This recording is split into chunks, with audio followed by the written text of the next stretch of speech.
secret information.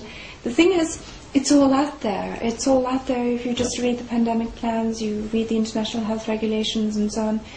The reason why people are mystified is because the mainstream media consistently deflects attention from these key crucial facts or put the spin on them which misleads people about what their nature like, saying this pandemic is natural and caused by pigs when it's never been found in pigs. It's not new. The swine flu, according to the New England Journal of Medicine, has been at least, there was an article documenting cases of it in people since 2005, 2009. Wasn't spreading, wasn't lethal. The mainstream media is what's really mystifying, misleading people, and all I'm doing is looking at the facts behind the media and bringing them together into relationships so that people can see the bigger pattern. That's it. What's the time scale, do you think, from here? This is the 8th of September, and we'll get this out if I possibly can do, because time is of the essence. What do you think is going to happen as we roll on towards the new year? Well, I think these few weeks are crucial to our humanity. I believe all the plans are in place to start these vaccination centres from October, and indeed people are going to be offered time off work in cities like Boston, 2 hours, I think, unpaid leave to go and get their swine flu jab.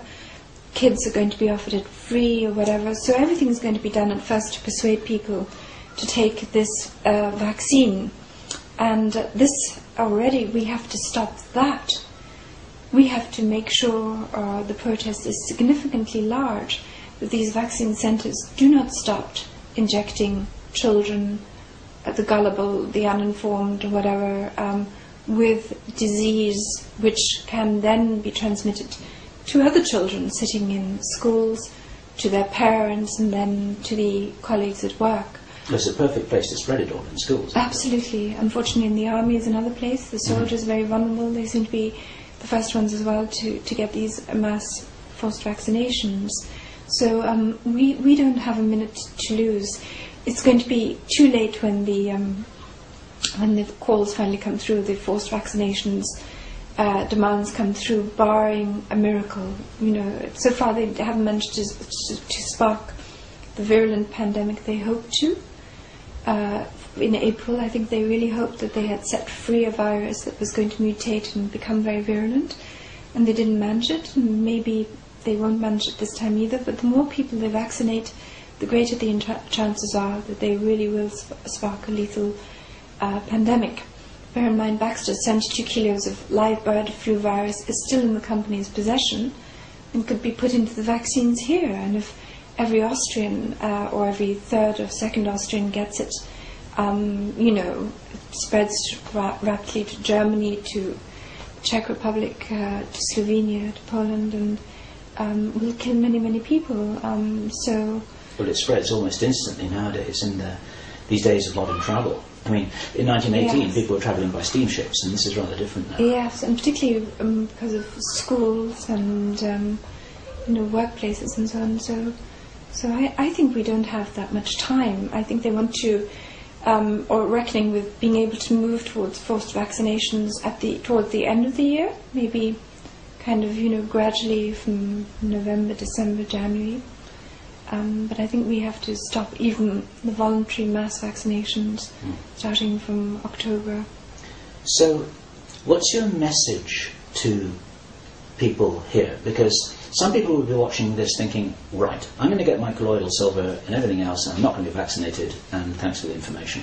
But is that enough?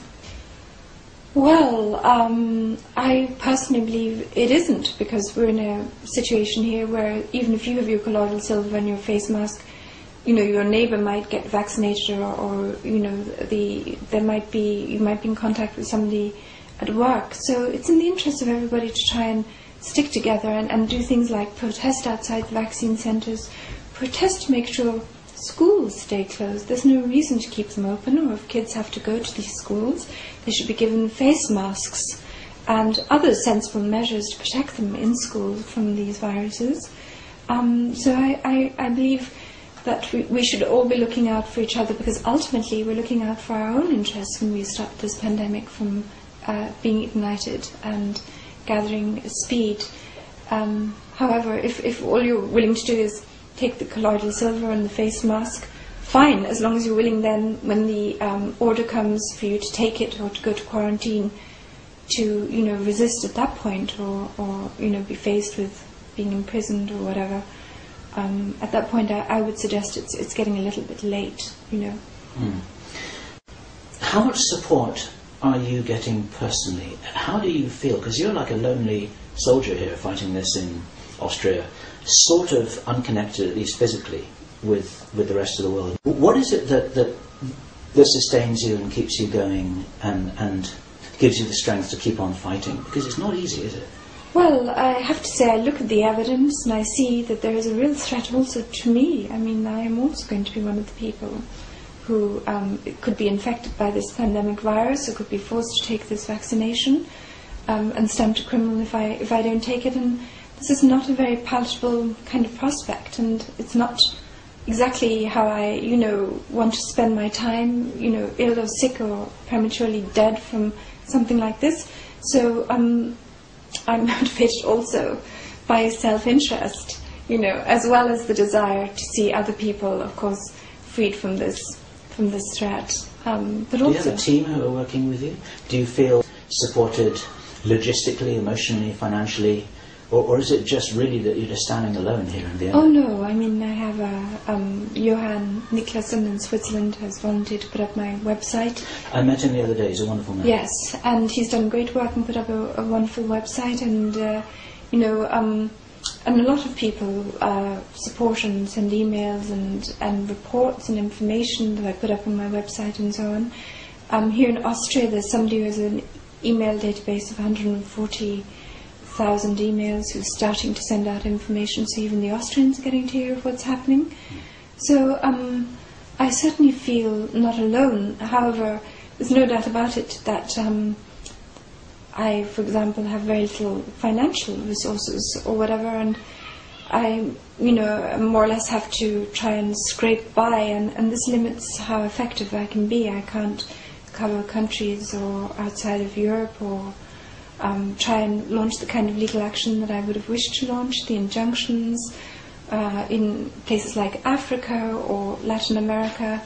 No substantial funding has come from any source whatsoever to help in this battle. So it's been individuals sending relatively small sums of money, or offering to do things like DVD or whatever, that has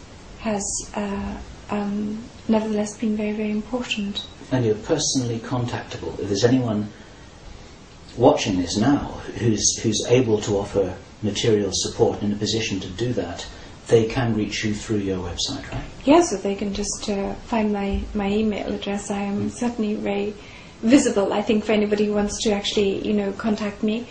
But so far there has been no foundation or wealthy person or anything like that who has offered support. And I'm not even saying they need to offer me personal support, but there's been no major support for any injunctions or any kind of these legal actions, or for the movement as a whole. It really is a grassroots movement, and that's a heartening thing to see, that it has become very strong in spite of the fact there has been very little support.